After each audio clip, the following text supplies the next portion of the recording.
up? I'm going to show you how to play Count a Million on guitar. If you find this video helpful, please like and subscribe. I'd really appreciate that. Let's get started. So this song is in standard tuning with your Capo on 4. The chords you'll need are E minor, open 2-2, open 3-3, open 2-2, open 3-3, B minor, X 2, X, open 3-3,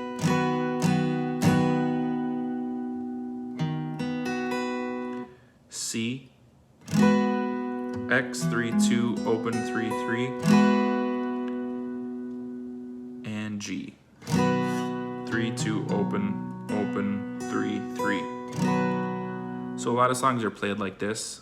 Basically, you just keep your pinky and your ring finger planted on the 3rd fret here, and you just move around your middle and your ring.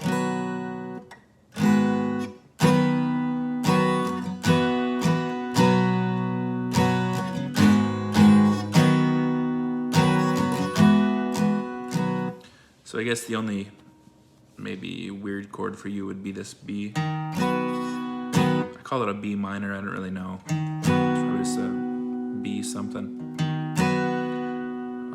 So you just mute the top string.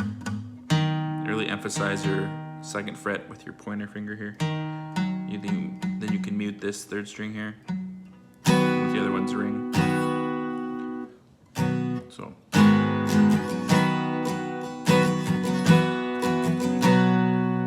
the strumming pattern will be down, down, up, down, down, up, down, up, down, up, down, down, up, down, down, up, down, up, down, up, down, down, up, down, down, up, down, up, down, up, down, down, up, down, down, up, down, up, down, up.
And that's it. Thanks for watching. Hey, let me know what other songs you want to learn on guitar down in the comments, and I'll see you in the next video.